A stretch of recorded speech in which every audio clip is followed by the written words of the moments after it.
Ladies and gentlemen, Namaskar, Sat Sri Akal, Adab. Thank you for joining us. We are here to remember two legends of Delhi, Chaudhary and Smith. आप में से बहुत सारे लोग इनको जानते होंगे, जो नहीं जानते उन्हें बता दूं, mister Dhruv and Chaudhary and mister RV Smith, ये दो ऐसी शख्सियत हैं जिन्होंने दिल्ली के हिस्ट्री को, दिल्ली के प्रेजेंट को, दिल्ली के पास्ट और प्रेजेंट दोनों को एक अलग तरीके से समझा और लोगों के आगे रखा। जहां मिस्टर चौधरी ने कैमरा उठाया, वहीं मिस्टर स्मिथ ने अपनी कलम उठाई, अपना पेन उठाया, and both these personalities they were working with statesmen.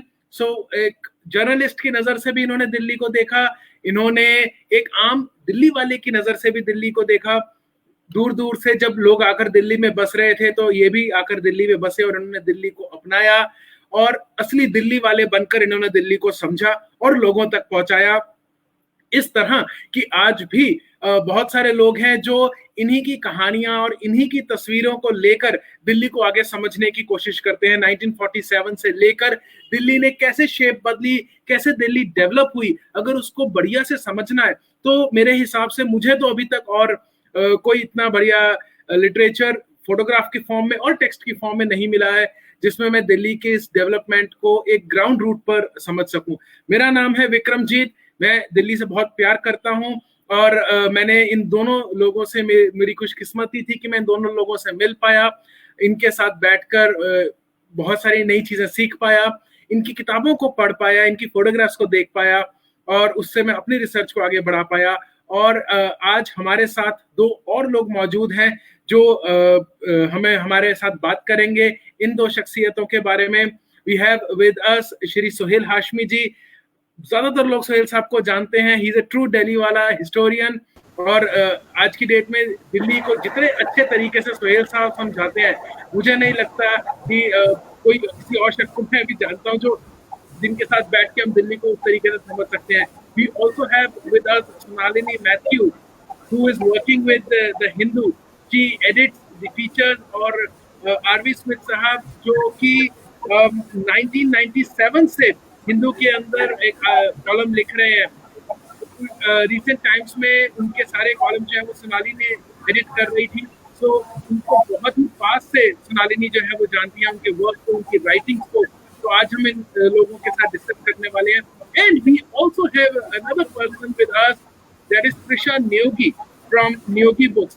So Trisha, since Neogi Books is one publisher जिन्होंने दोनों को पब्लिश किया है और दिल्ली के रेयर फोटोग्राफ से लेके रेयर स्टोरीज तक हमारे पास लेके आए हैं Neogi Books.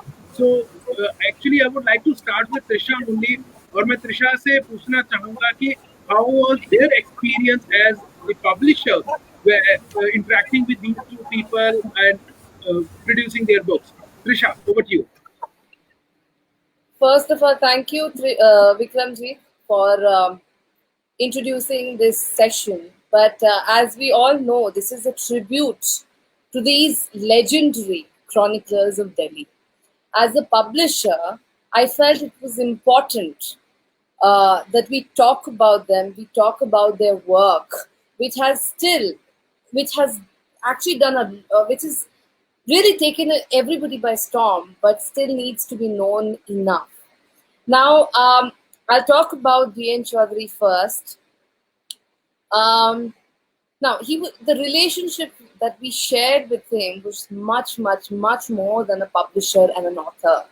It is perhaps as old as this publishing house itself. So it is in 2005 that we had the first interaction with him, with D.N. Chaudhary, and I'll tell you the story, a story and a timeline that we had. So this publishing house, Neogi Books, was established by my father, Mr. Bikash Neogi. So after the first book we published, he was working on the second book, and that was a book on Jama Masjid. Now he was looking for photographs on Jama Masjid. He was also looking for photographs on Delhi.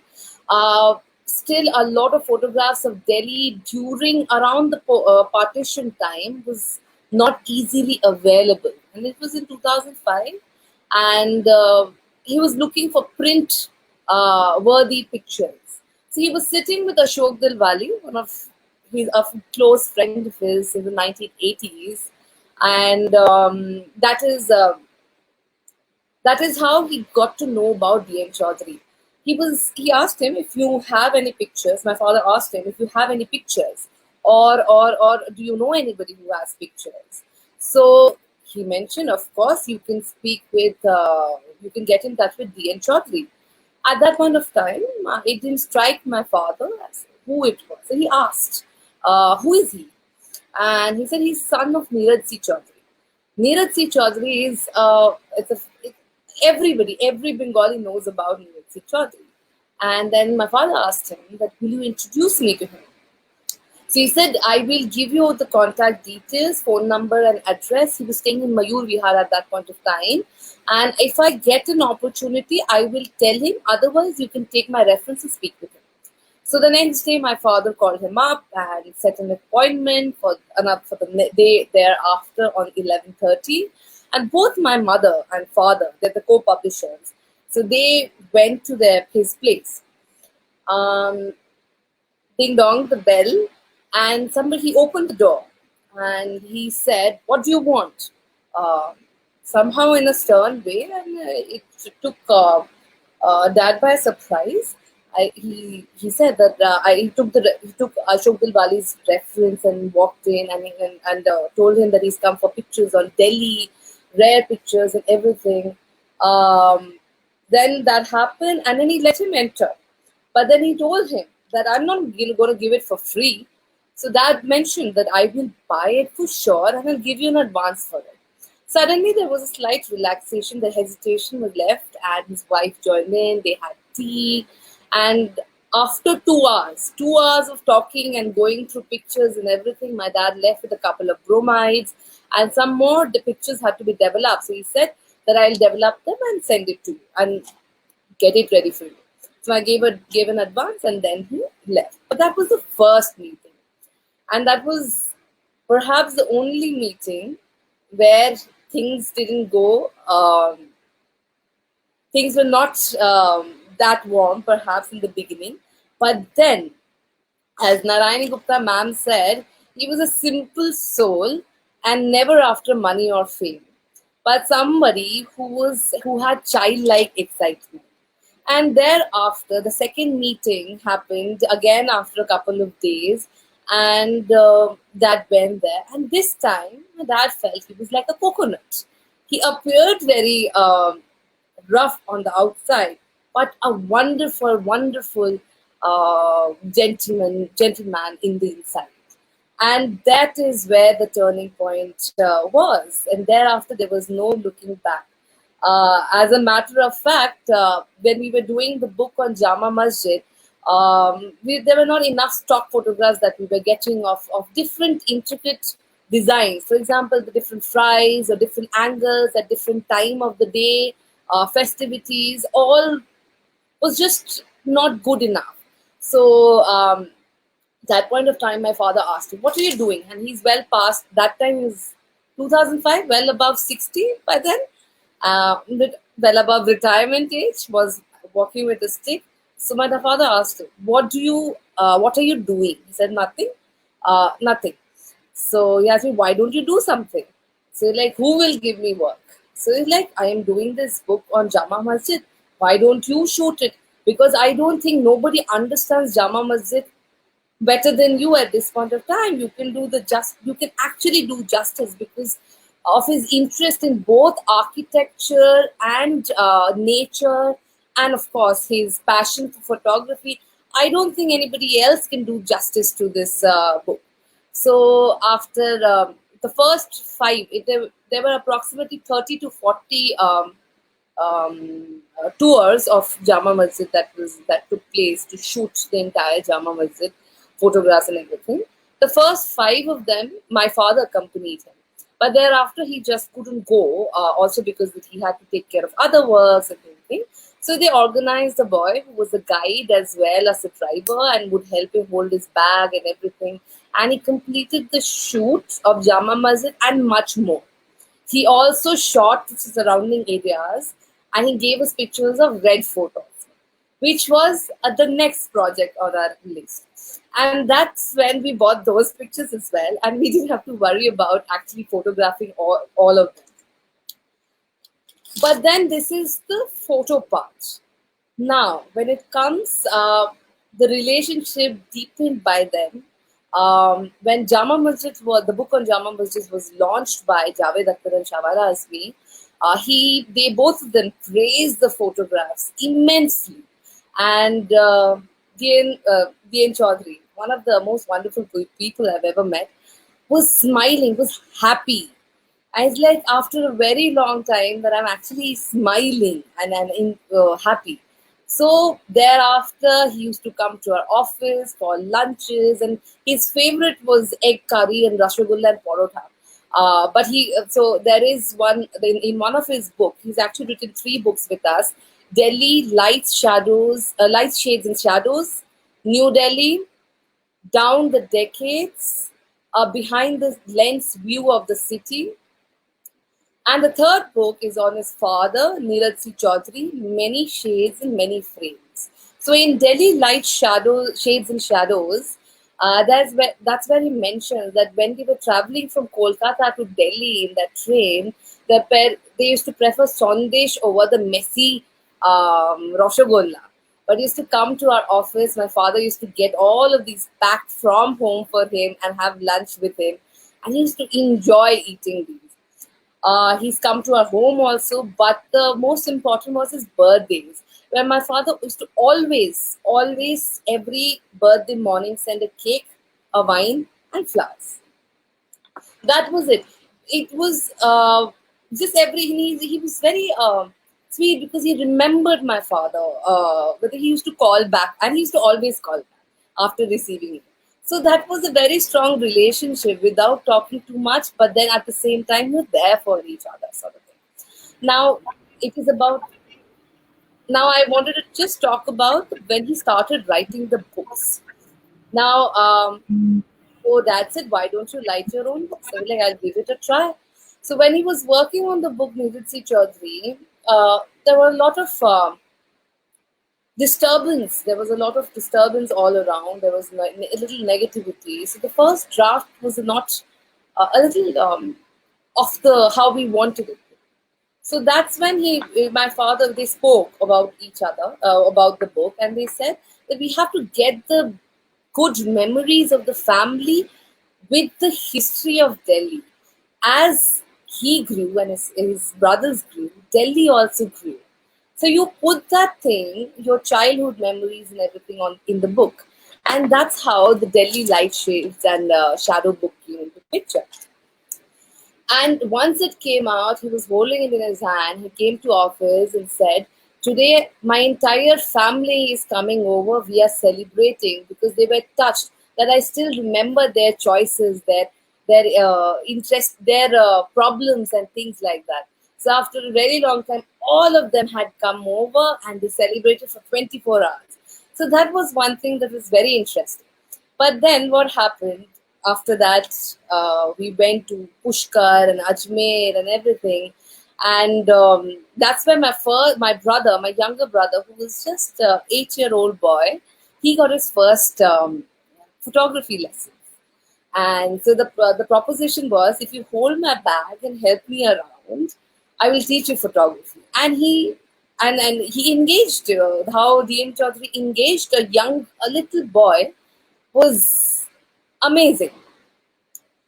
Thereafter, I complained that you've taught my younger brother photography, why not me? So he used to come, and whenever he used to come home, he used to teach me tricks and teach me all that he knew. Now, that is also till a couple of years back, but we always stayed in touch till the end, till he passed away last year, unfortunately. But he will always live in our hearts.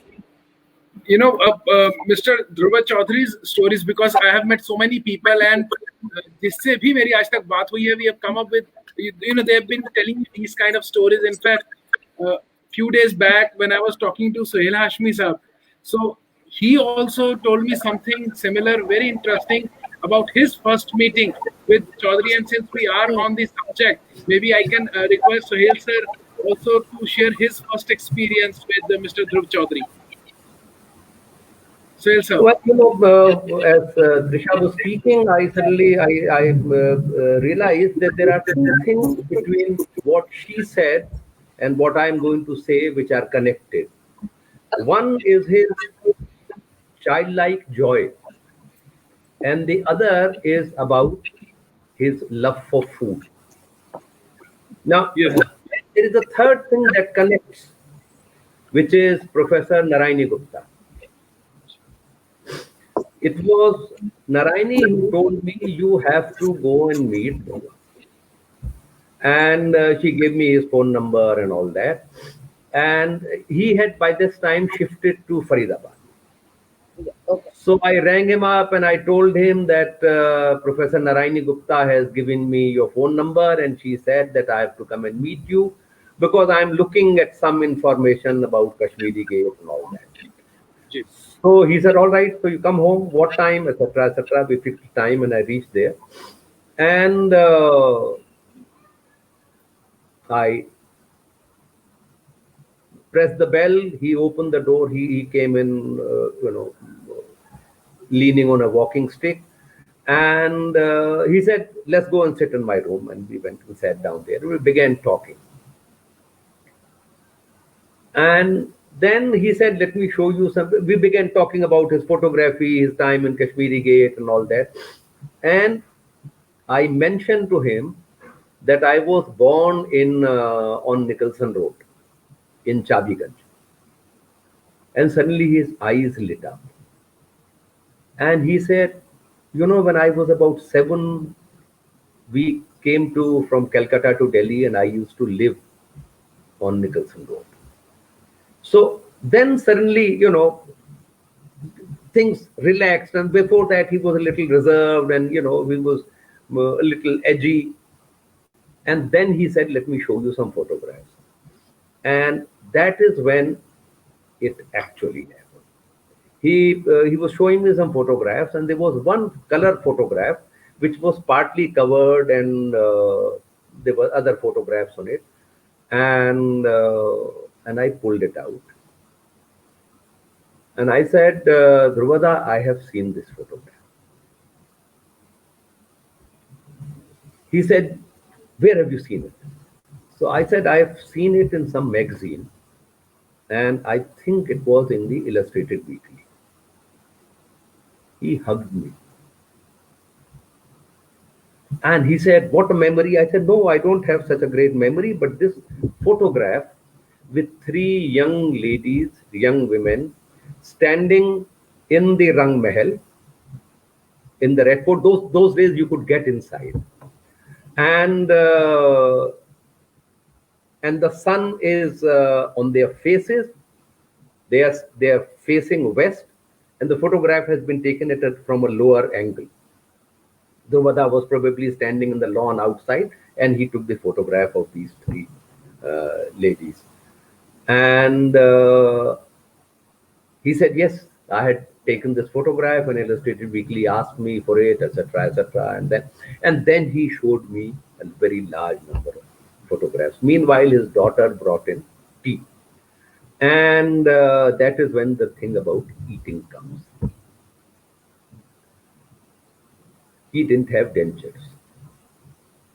And he was having a lot of difficulty in chewing those biscuits. And then he told me that his wife had passed away some time ago. And the nurse who used to look after her, she cleaning up the room, their bedroom, she threw away his dentures as well. And that was a while ago. And he hadn't had the time to go to a dentist. And maybe he realized this is going to be an expensive thing and all that. So then I said, let me see what we can do. And I took an appointment and took him to the dental hospital in Jamia. Very few people know that there is a phenomenal dental hospital set up in Jamia. It's a 4 or 5 storied hospital, only dental, and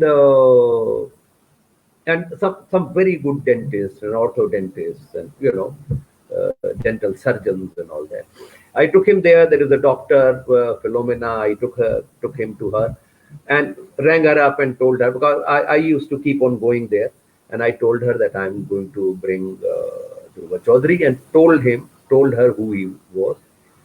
She said it will be an honor for us, and I took him there, and she looked at his gums and all that, and she said, "Look, two of your molars have broken. We need to remove them, and then we will take a measurement and do your give you proper dentures and all that."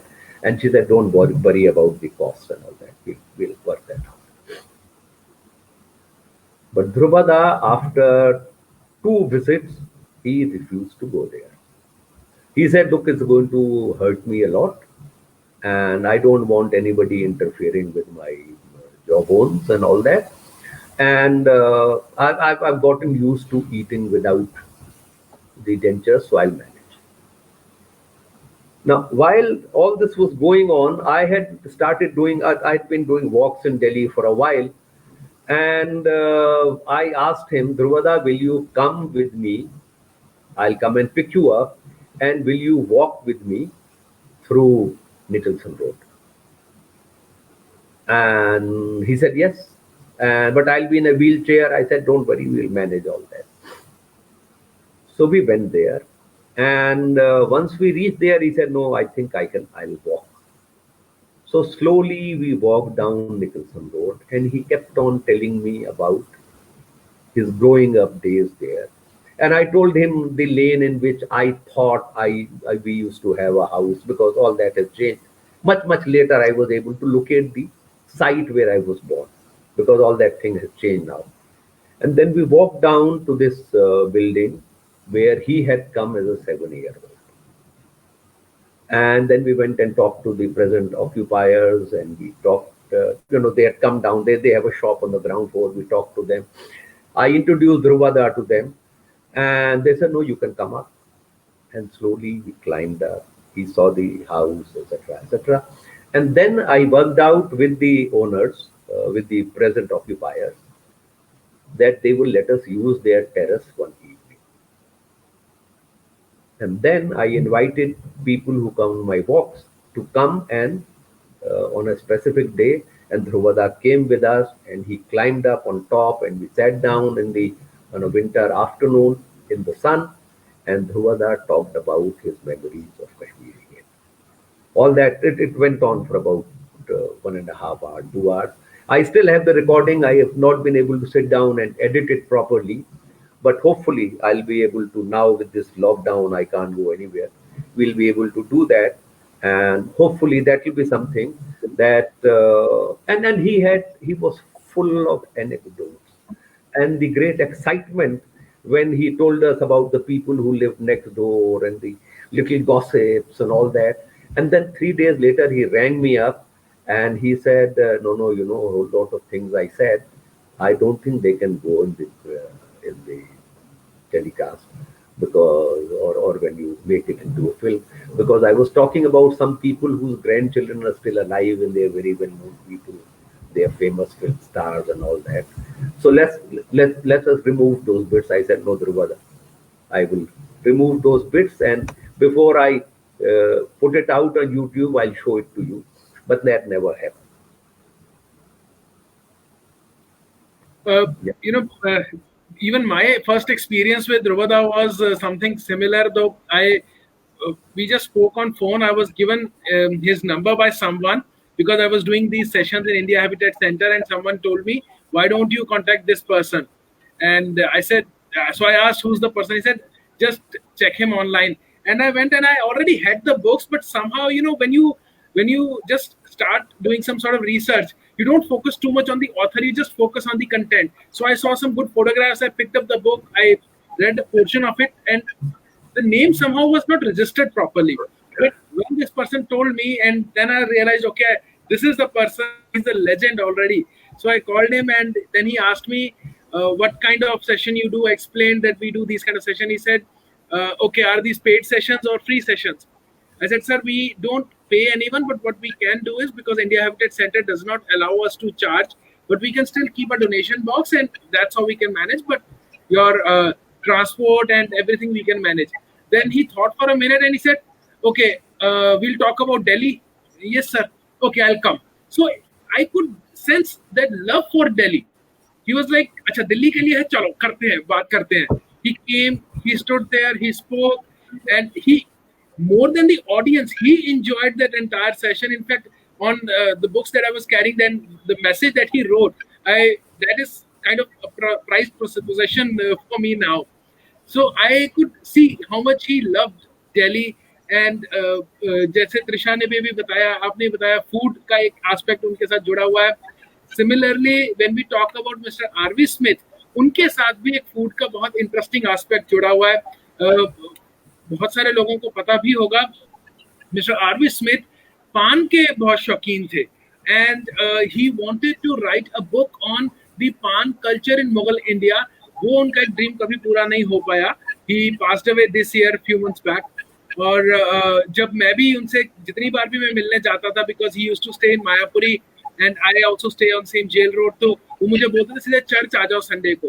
Sunday को church पहुंचते थे, मास खत्म होता था, उसके बाद सीधे पान की दुकान पे, पहले पान खाएंगे फिर आगे पान. तो उनके पूरे हफ्ते का पान का स्टॉक वो जो है पान वाला पहले से रेडी करके रखता था उनके लिए. स्पेशल मिक्स उनको कैसा चाहिए, क्या कॉम्बिनेशन किस चीज का, was always ready. And all this time he would continuously keep telling stories about Delhi. तो जैसे ध्रुवदा बताते थे कि यहाँ पर ये हुआ करता था, यहाँ पर ये, mister Smith took us even back कि इससे पहले Kings and queen's and Prince and princess, बहुत सारे जिनके हमने नाम भी नहीं सुने, दिल्ली और आगरा के बारे में, because he comes from that famous Smith family of Agra. तो वो बहुत कुछ बताते थे. In fact that is where Sonalini comes into picture, because Sonalini has worked so closely with Mr. R.V. Smith.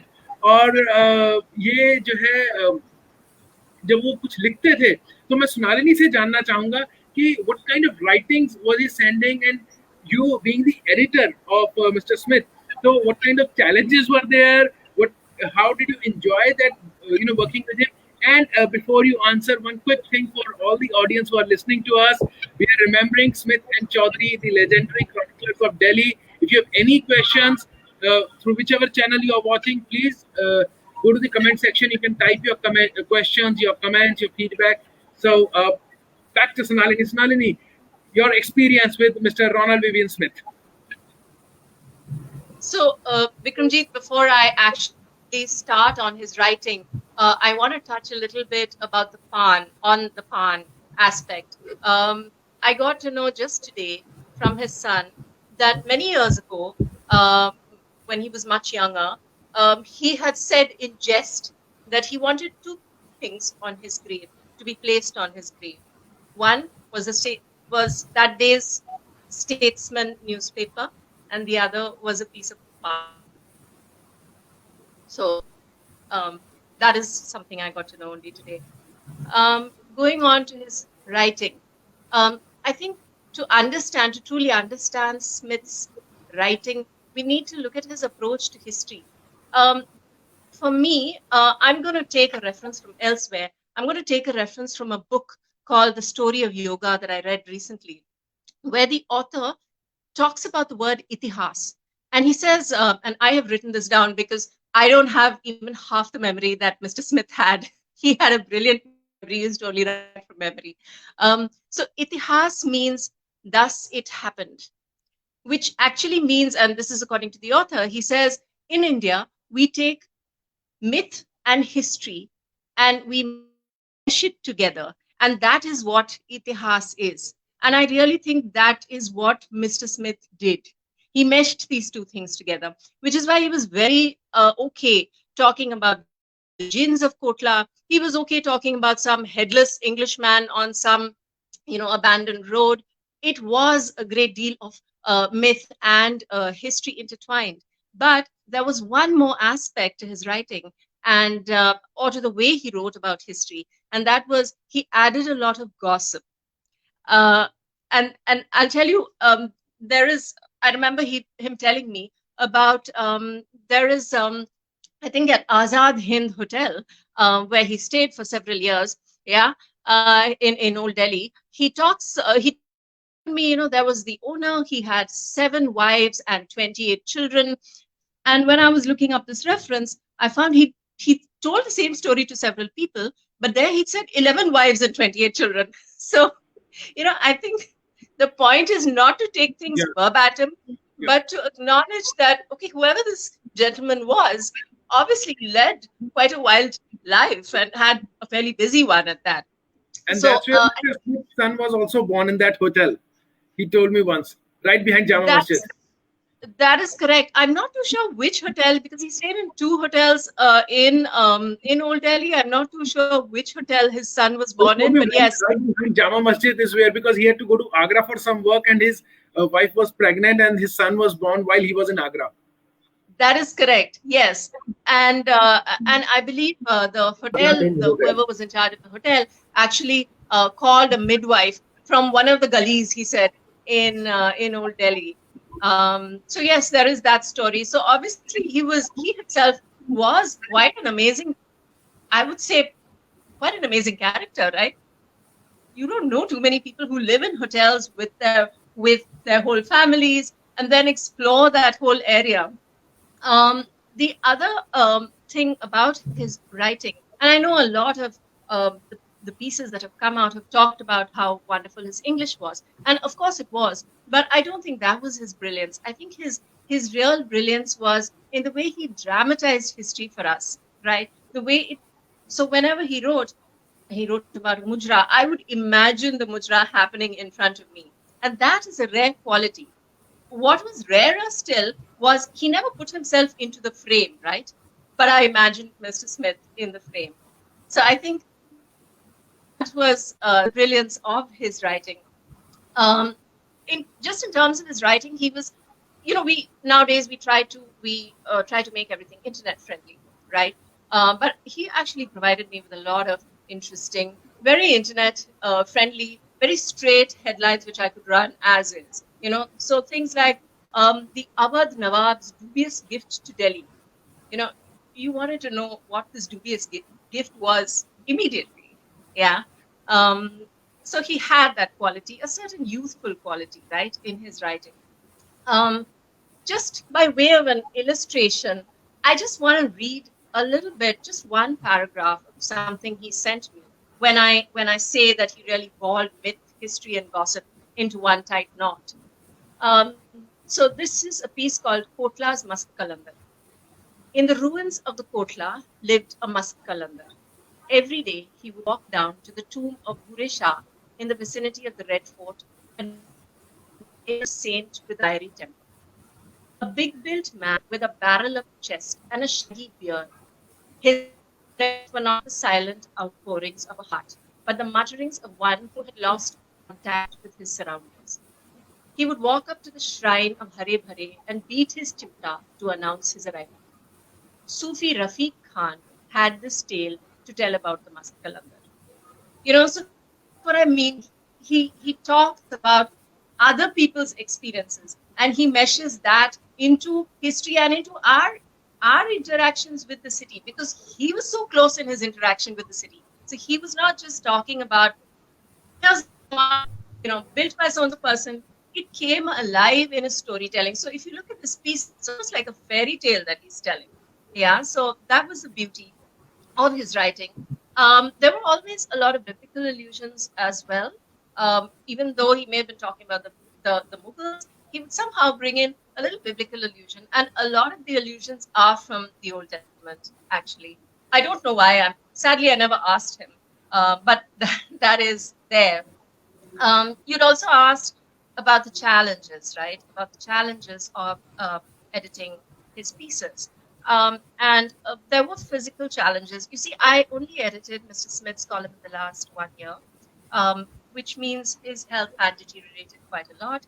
He wasn't able to hear very well. So even if I'd call him with a doubt, he wasn't really able to respond. By then, I believe in his earlier days, he used to type out all his pieces and send them in. By the time I took over, he would actually go down to an internet center. He would dictate it to this boy sitting there, and that boy would email it to me. By the way, his email ID is rvsmith1938@gmail.com, which is the year of his birth. So by the time that boy would take it down, there would be a lot of, misrepresented word repeats all over the place, and he would change this to thus, and there was a bit of confusion there, and that was a small challenge. The bigger challenges were sometimes, he would say, and Musa Khan told me, and then I wouldn't know who Musa Khan was, so I'd have to give him a call and say, Mr. Smith, who is Musa Khan? And then he'd say, Musa Khan, the fisherman, so I would have to then add that to the text. But I think the biggest challenge for me, simply because of the context in which we are today, which wasn't the case when Mr. Smith was probably in his heyday, was often his reference to women and the way he talked about women. He was always, I have to say, extremely respectful in his dialogue. But sometimes in his writing, I would have a doubt whether I should keep this or should I delete it? And I would never know. So I'll give you another example. He says, Raja Jai Singh was a man of taste. He owned some of the best horses, and his armory was the envy of every man who wielded the sword. There were beautiful women in his zenana who danced and sang every evening. I didn't know whether to keep that line or not. It's tricky. So these were tricky things that I had to navigate because I had to keep Mr. Smith's voice, right? That was super important for me. But at the same time, I couldn't let certain things that didn't quite fit in with the current situation go out either. So those were the challenges. Is there anything else anything else that you... This is some, what I also feel is that people like Mr. Smith and Mr. Chaudhary, like I said earlier, they were not just good human beings and true Delhi walas, they also knew how to make relationships. For just a short example, I met Mr. Smith. We had a lot of interactions. Multiple times I showed him my work. We started interacting. One day I was just talking to him about my daughter, who at that time, my daughter was, I think, 4 years old or something. So Mr. Smith said, okay, give me your address. I gave him my address. A week later, I got a typed letter, which was a poem for my daughter. It was so beautiful. So it was totally unexpected. And, similar experiences I have with Mr. Smith. So I think yesterday we were also talking about the experience of your photographers with Mr. Smith. Yeah. So 100%, so it's not just a photographer. I remember he'd come over to the office once, and he came and he was, after he went back and he came for tea at about 4:00, he called me and he said, thank you so much for having us over for tea. He came with his son. Thank you so much for having us over for tea. I had a lovely time. And I thought, who does that anymore? We've lost the basic little etiquette. But he hadn't, even though he was in his 80s. And, he was not very steady on his feet. That was one. The second was this used to happen all the time. He would identify it, and we sometimes wouldn't know where these monuments were. And so I'd tell my photographer, you'll have to just go and look around. And he would go and he would call me and he'd say, I just can't find this place, and where are you sending me on this wild goose chase to? And then he would find people in the vicinity and ask them, do you know where this monument is? And they would be vague. And then he would say, Smith Saab ne bheja hai. And their reaction would immediately change. And they would welcome him and they would point him in the direction of the monument. They would say, come sit, have some tea. And then they would tell him stories of Mr. Smith, which just shows that, again, we didn't tell history just about places or just about things, objects, bricks and mortar. It was stories of people and their So true. interactions with the So true. spaces that they were. And that- with that this, they- yeah, so true. With this, I would like to come back to Sahil sir. And sir, what do you think? The kind of contribution that these people had in the building of Delhi, the narrative of Delhi. One is the infrastructure building, which the government and the agencies are doing. But एक common Delhi वाले तक वो कहानियां पहुंचाना जो आमतौर पे दिल्ली वालों तक नहीं पहुंच पाती, एक अलग तरीके से, चाहे वो because they both were working with statesmen and they were also writing for many other newspapers. Smith sir was writing for Hindu as well as Statesman. You yourself, you also write for Hindu. Then Mr. Chaudhary's pictures were getting published in so many journals. So how do you see their contribution towards Delhi? You see, उनका जो contribution है उसके बारे में तो काफी बात हम लोग कर चुके हैं. मेरा ख्याल है कि अभी जो चीज करने की जरूरत है वो एक तो ये कि बहुत कम लोग ये जानते हैं कि ध्रुव चौधरी डॉक्यूमेंट्री फिल्में बनाते थे, और ये कि उन्होंने कई साल Indian institute of mass communication में फोटोग्राफी और फिल्म मेकिंग पढ़ाई है, और उनका एक फिनोमिनल कलेक्शन है फोटोग्राफ्स का, नेगेटिव्स का. उसकी आर्काइविंग होना जरूरी है. और ये दिल्ली आर्काइव जो बना है, हाँ जी, उनको मेरा ख्याल है they should talk to his daughter, talk to his family. और उस ये कमाल का रिजर्वायर है, ये मटेरियल है जो अब नहीं मिलने वाला. दिल्ली कितनी बदल गई है, मतलब उसका एक फोटोग्राफ है ध्रुवा दा की खींची हुई, जो मैं देखता हूँ और आई कैन इमेजिन इट, और मुझे वर्चुअली रोंगटे खड़े हो जाते हैं. कैनॉट प्लेस, कोई ट्रैफिक नहीं, ब्लैक एंड व्हाइट फोटोग्राफ है. और मेरा ख्याल है वो ये बाबा खड़क सिंह मार्ग, उस वक्त उसका नाम कुछ और था, वहां से टर्न करके एक गधे वाला इनर सर्कल में आया है, और उस गधे के ऊपर मटके लगे हुए, होल लॉट ऑफ. और उस जमाने में लोग घड़ों में पानी पिया करते थे, घड़े खरीदते थे, और वो नई दिल्ली में गधों के ऊपर लाद के घड़े लाए जाते थे. वो कमाल की फोटोग्राफ है, which gives you an idea of what Delhi was in the 50s, in the 60s, and how it has changed. तो ये कमाल का डॉक्यूमेंटेशन है, visual documentation, which needs to be preserved. The other with Mr. Smith, उन्होंने लगभग 20 साल statesman के लिए लिखा और लगभग 20 साल हिंदू के लिए लिखा जी. और हर हफ्ते लिखते थे.